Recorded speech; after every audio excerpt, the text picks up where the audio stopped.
Here we have an epee, and it seems to be working, but when I bend the weapon, it doesn't work right. It glitches. So we suspect that it's the tiny contact spring. So we're going to take the screws out of the tip. I use my little triangle method with my fingers to hold the screwdriver and catch the screw if it falls out of place.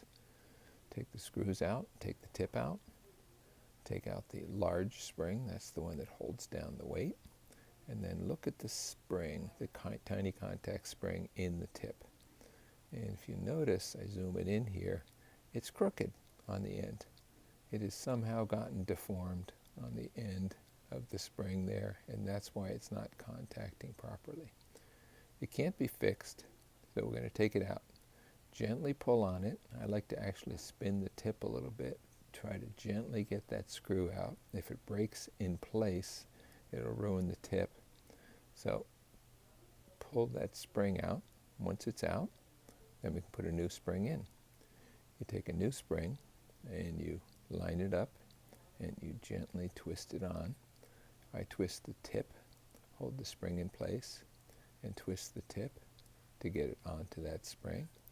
Once it's on, then I can take it and I can put it back in the weapon and I can test it. Push it down and put in the shim, the 0.5 shim. Put that in and push down, and it should not fire with the shim in there, but it is. That's because the contact spring is too long. It's right there at the end. So we're going to take that spring and we're going to give it a little tiny twist, maybe a half a turn or a quarter turn, and test it again. Test it again. Oh, still too long.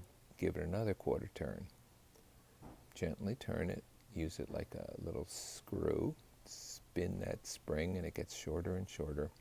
And keep going a little bit at a time until you get to the point where when you push the button, it doesn't fire at all.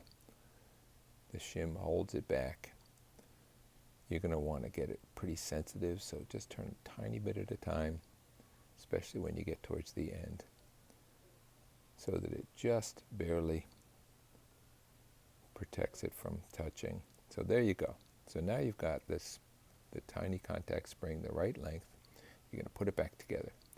Put that tip in there, line up the holes, put that screw in.